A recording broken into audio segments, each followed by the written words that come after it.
Global North countries are responsible for 86% of cumulative emissions in excess of the safe planetary boundary. China is responsible for 1%. The rest of the South and peripheral Europe is responsible for 13%. Now, the Global South, if you look at the one in the middle, the group in the middle is actually still within its fair share of the planetary boundary. By contrast, the Global North has not only burnt through its fair share of the planetary boundary, but also its fair share of the 1.5 degrees centigrade and its 2 centigrade budget. Now, here's the data at a country level. The red countries are in overshoot. The green countries are still within their fair shares. By the way, all of this data is available at Global Inequality /responsibility. You can check the stats for your own country. Now look at this map of climate vulnerability. It's almost an exact inversion. The countries that are least responsible bear the heaviest burden, and vice versa. It would be difficult to overstate the injustice of this. 2 billion people will be exposed to a world warmed by 2.7 degrees, which is our current trajectory. 99.7% of them are in the Global South. Now here, we can see the inequalities by class and by country. Note that the highest 10% of emitters in China and India emit less than the bottom 50% in the US. But there's a problem.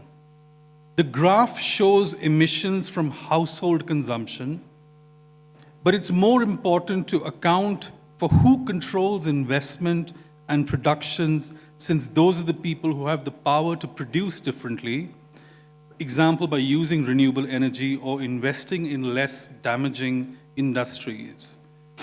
Now, the research that's been presented so far belongs to Dr. Jason Hickel.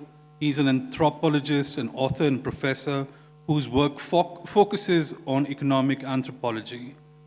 And what I'm trying to do so far is to show you the facts.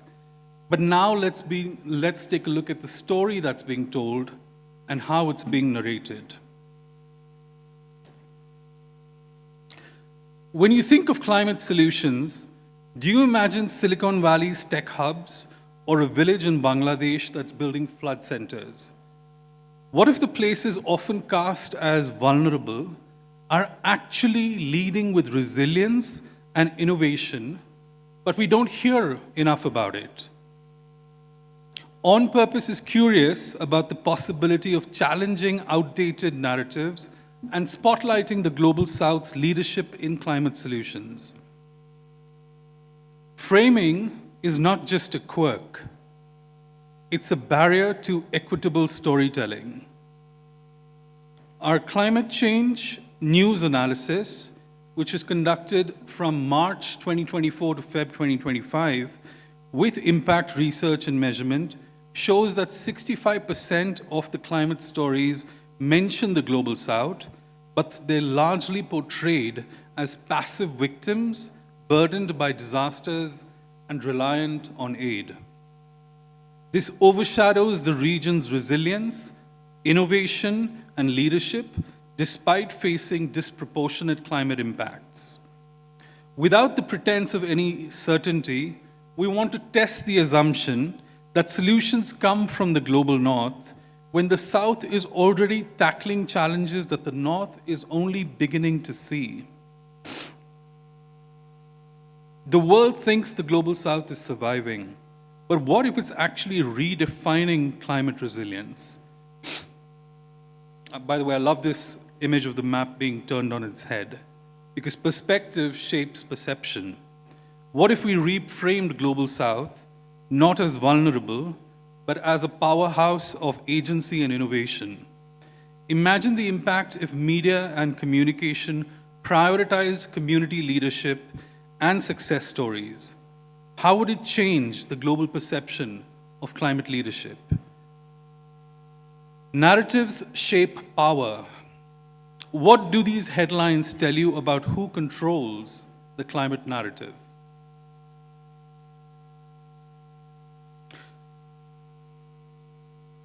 Our research shows that 70% of the coverage of climate stories in the Global South are covered by the Global South media, with only 30% being shared by media in the Global North. Our adaptation, innovation, intelligence, and success is being overlooked. Southern-led renewable energy transitions and community adaptations demonstrate systems-level innovation driven by necessity and local knowledge. Frugal innovations like India's solar irrigation networks aren't lesser. They're often more efficient and scalable than costly Western technologies. What's stopping us from scaling these low-cost, high-impact solutions in the global north? Our innovators and innovations, often portrayed as add-ons, are underrepresented for the potential and answers they have to climate adaptation, whereas they are the real architects. So who sets the agenda? Global South climate leaders are contributing immensely to global climate discussions, but they rarely hold decisive power in setting global agendas, policies, or resource allocations. Is it time to discuss systemic barriers in power structures, finance, and representation? Here are some initial thoughts on what the global North can learn from the South. The global North can learn that frugal innovations are scalable, that adaptation is culture, not just policy, that community is the best infrastructure, to prioritize agency first and then finance, and that true power is in the plural. Their solutions are the blueprint for our future. Now, what does this mean for communicators from the Global South? Despite being on the front lines of climate change, the Global South is rarely in the room where global policies are made. This isn't just about representation, it's about power. Which of these perspective shifts can you commit to in your next project? How would you do it? Our Vulnerability to Agency Forum will co-create these practices with you, PR pros, media, and community leaders. As communicators and facilitators, you can amplify Southern leadership by quoting local experts, covering Southern-led proposals, and challenging North-centric forums. Every story you tell can push for a seat at the table for those already leading on the ground.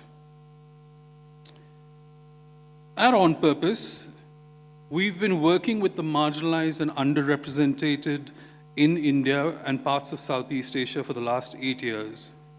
We've witnessed firsthand how innovators are building resilience for climate change in ways that the global North can learn from.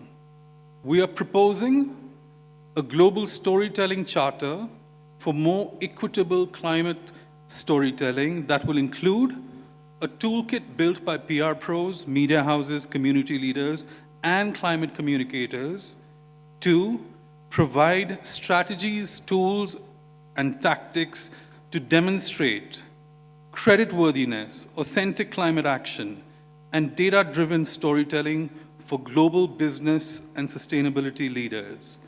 Community engagement, media alliances, and grassroots solutions for civil society organizations. Transparent, measurable climate commitments, integrated indigenous perspective, and inspiring climate narratives from the Global South for communicators. Now, what we hope to achieve: more equitable communication. If you or your organization would like to be part of this, please get in touch. We'll be happy to co-create this movement together. Thank you.